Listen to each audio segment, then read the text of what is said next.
Live. Good afternoon, everyone. My name is Alicia Graham Fry, and I am the CEO of Jonathan's Place. And I'm joined today by our Be the Tie Giving Campaign co chairs, Rachel Stevens and Corey Prager. They're all quiet. Hi. We're so used to Zoom. We're so used to Zoom.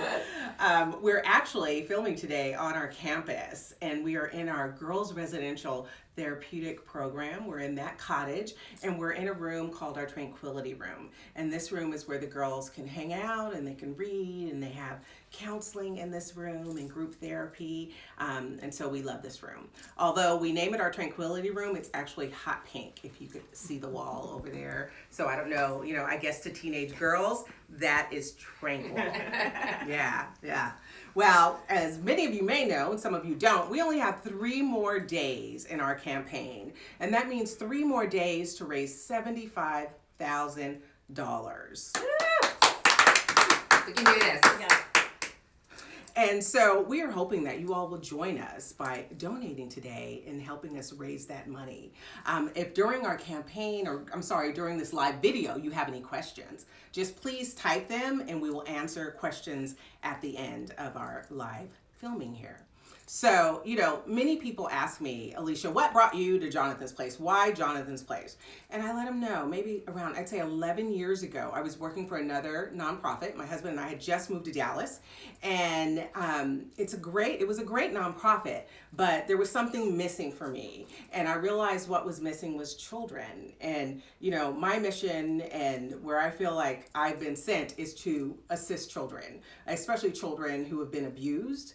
And I was really missing that. I came from the children's shelter in San Antonio, and I just loved that work. And so I saw an ad for the job, and I applied, and I got it. And I've been here for 10 years, and it has been the most amazing 10 years of my life to see the thousands of children that have come through our doors in need of love, of shelter, food, clothing, just the basic things has been amazing to be able to provide those. And it's due to our community that we can even do so. Without our community, we would not be here. And that's why we're coming to you today to ask you to help us, to continue to be around, to care for the thousands of children out there who need us. But that's why I'm here. To tell you a story, we had a little boy come in, and he had gone to school, and and everything was fine. He came home and he had no parents. His father had killed himself and killed his mother. And if you can only imagine a 10-year-old going to school and you're just happy, and you come home and you have nothing, you have no parents. And he was taken to the police station, and his grandparents wanted to take him. They couldn't take him because there was domestic violence in their home. So they brought him to us. And so while he was with us, one day he went to his mother's funeral, the next day he went to his father's. And thanks to our therapists and our staff that are here around the clock, they just loved on him, and they were there for him in the middle of the night when he had night terrors. And that is why I'm here. That is why I do what I do. It's to care for those children, our most vulnerable children who need us immediately. When children come to Jonathan's Place, it's because we've gotten a call in the middle of the night. So it's not something that's planned out. These children need us immediately. So we have to ensure that we have the services and everything that we need to take care of them right when they come in. No, not tomorrow, not the day after, but right when they come in. And that's where your donations will help us to do that. And so I've been talking enough. I'm going to, slide the camera over to Rachel Stevens, who is not only a chair of ours, but a supporter of Jonathan's Place. And so, Rachel, what brought you to Jonathan's Place? You. So my husband and I were fortunate to meet Alicia right after we moved to Dallas. Our twin girls were 6 months old. And we met one evening, and she was sharing stories like she just did that are just, truly heartbreaking stories. And I said, well, do you need any type of baby stuff? Because we're transitioning to new carriers and all these things. And she said, yes. So we met a couple months later, and I loaded her car up with everything I had for my twin babies. And she called me the next day, and she said, Rachel, we got a call at 2 a.m. and just brought in 2 baby twins who are 6 months old. And everything you gave us went to them last night. And so I have goosebumps when I tell that story. It's just one of those things that was assigned to my husband Brad and I, that this was an organization that was very meaningful for us to support. So, there are so many of these stories, and, we're trying to be happy and smile and encourage you to give. But if you sit and think about what these kids have gone through, it is just devastating. It's one thing to talk about all the services that Jonathan's Place provides, but when you sit down and think about these kids that have been born into these situations, and they didn't choose parents who were drug addicts, and they didn't choose parents who abused them, and they didn't choose the parents who left them at home with no food and neglected them. They didn't choose that. And so Jonathan's Place gives them this opportunity to be a kid, to learn how to be a child, learn how to be a young adult, learn how to be a citizen that can give back to our communities. One of the programs, there's so many wonderful programs here, but one that I love is the Transitional Living Program, and that's for girls who have aged out of foster. And so this means they were not adopted. They don't have, a family that they can go back to if they're in school and a dorm's closed or something like that. They've never learned how to budget. They've never learned how to do the wash. They've never learned how to do dishes because they didn't have parents to model that behavior for them. So Jonathan's Place has to teach them all of those skills, like from soup to nuts. And so, there are a million different giving levels that we would love for you to consider. But, for instance, for $750, you can provide programming for these girls, these young women who want to be independent, who have come from situations where they don't trust other people. And we want to teach them and to empower them to be independent and to be able to live on their own, not depend on other people. So for $750, for example, that would cover all of that programming for those girls in that program. And then you think about, things that we do as moms. I've got girls that are 9 now. We take them for haircuts, right? That's just a basic thing that you do. And so some of these kids have never had a haircut. Some of them have never had their mom sit on the side of their bed brushing their hair like I do with my girls, and love on them like that. And basic hygienic needs, some of them have just never had that before. And so, something like that for $1,000, every kid that comes into the care at Jonathan's Place could get a haircut. And we all know that's a transformational standpoint, right? Like when you get a haircut, you kind of feel like a new clean start, and a lot of these kids need that. So, I could go on and on and on, and hopefully some of my friends are on here and watching, and how passionate I am about the work that they do here, and I know Corey is as well. So Corey Prager. Yeah. So, hi everyone. I sure hope there's a lot of people out there watching us today. So just like what you heard Alicia say and Rachel, I will tell you what brought me to Jonathan's Place is Alicia. So you probably can see a trend, right? Like Alicia seems to be our linchpin right here, right? It's our tie. Right. Boy, we're good. So Alicia and I met, we were actually serving on a different board. And it really, at that moment, had nothing to do with Jonathan's Place, but, we got to know each other, and I got to learn about Jonathan's Place, and I thought, I have to see this for myself. So I gathered up some of my coworkers, and we came out, and we chose to volunteer. And I didn't know what to expect. And I think at first I was a little afraid of what I would see because of that unknown and the heartbreaking stories that you may hear when you think of, places like, where we have children that have been abused and neglected and in situations for sex trafficking. And when I got here, it felt different. And first of all, my team and I did anything we could. We were cleaning windows, we were cleaning the kitchen, anything we could do to help. And as we were doing that amongst the campus, we saw children at play. We saw children learning. And I saw teams of people that were here selflessly helping do anything they could to give these children a bright future.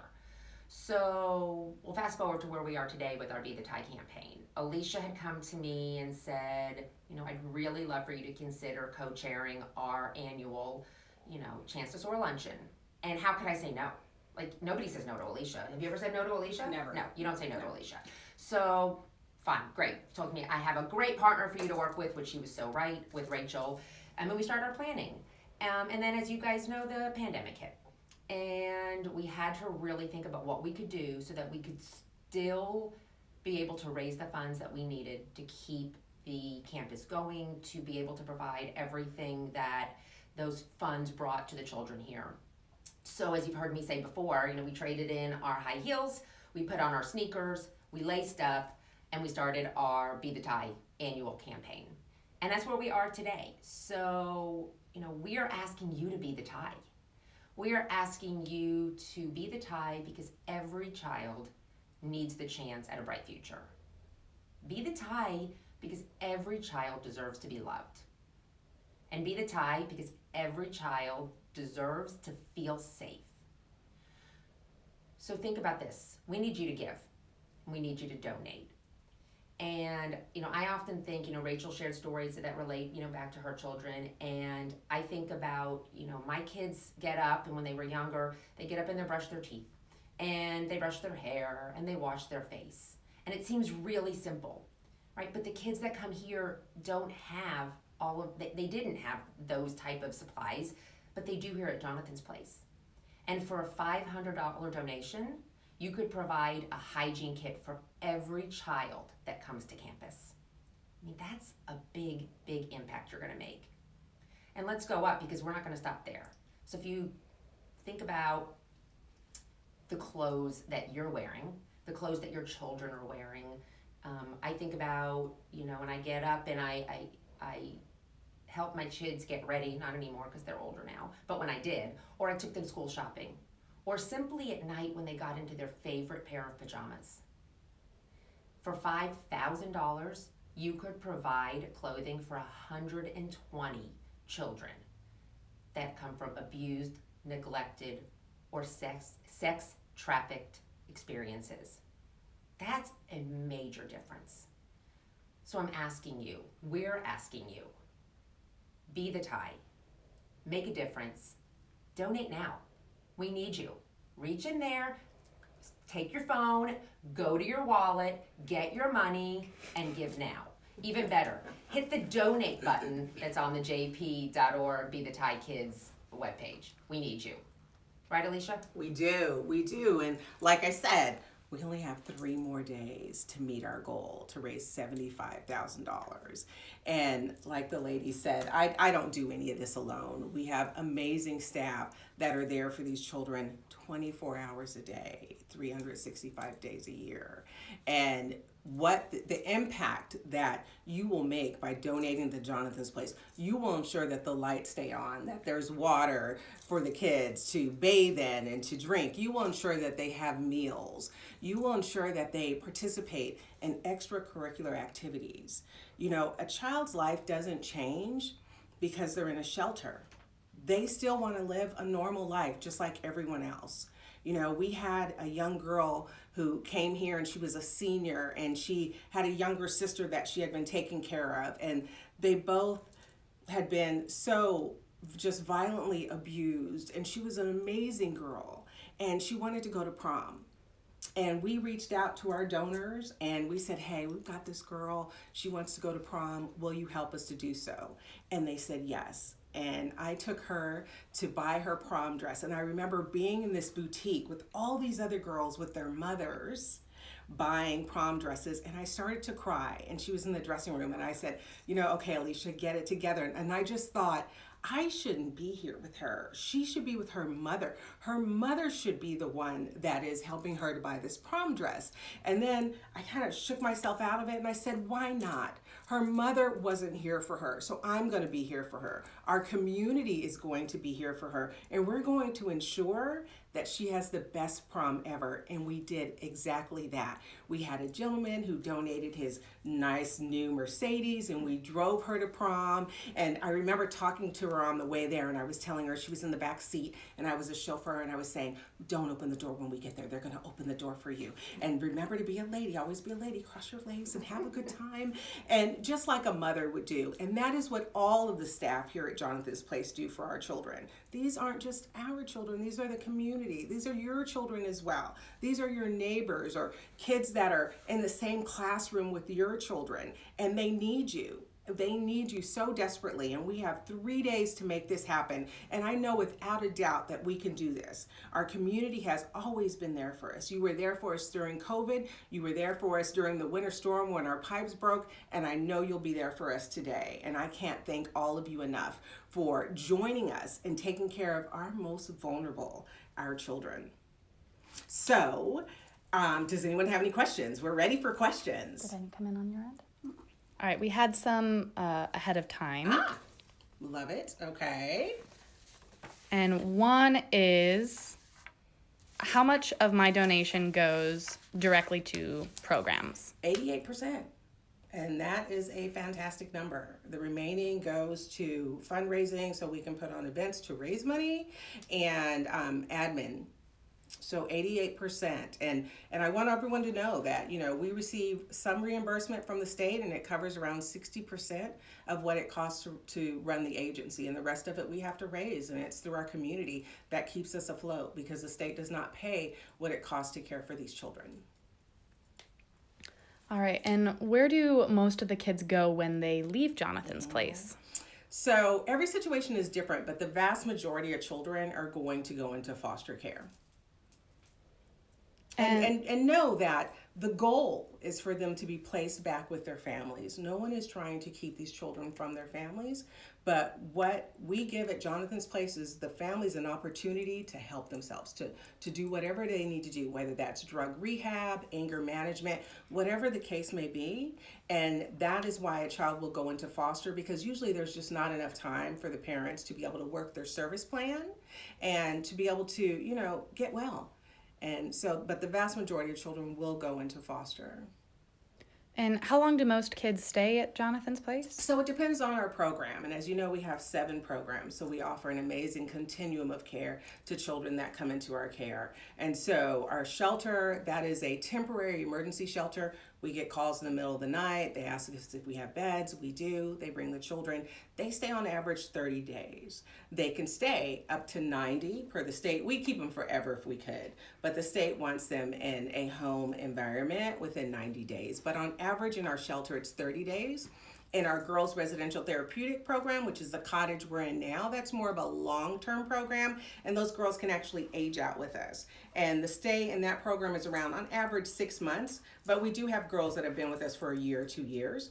And then in our transitional living program and our foster care programs, that's also a 6-month average. But again, we can have kids that will be with us for years. I have a question that's just come in on our Facebook Yeah. from Carmen Norris. On average, about how many kids are at JP at a given time? Around 120 a day at any given time, and that changes. It seems to be Friday is when it all goes down. The weekend, we'll leave the office on Friday and we'll have 107 kids, and we come in on Monday and we could have 120. Jonathan's Place is very unique in that we can take large sibling groups, because we understand the importance of keeping siblings together. We've had children who have come in who have had to be the adult. You'll have a 12-year-old come in that wants to make sure the 2-year-old is fed. They don't want to go outside and play. They want to make sure the 2-year-old is fed. So at Jonathan's Place, we are able to just make them feel better about it. We walk them through it slowly. We show them how we're taking care of their siblings, and then that allows them to be children again. And that 120, that includes foster care. Correct. How many kids are on campus on average? So on average, I would say on any given day, around 20, 25 kids on site. Okay. Yeah. And then And that includes all of our programs. So for those who don't know, we have a 29-acre campus. We built on 6 acres. And on our campus, we have an emergency shelter, which is a 16-bed facility. We have a girls residential therapeutic program, which is 8 beds. That's, again, long-term placements. We have our transitional living program and our reset emergency shelter sex trafficking program on site. Perfect. And one last question that I have.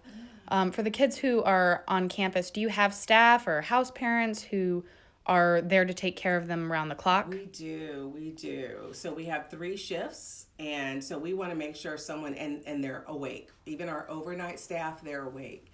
children that have come to Jonathan's place have suffered from a great deal of trauma.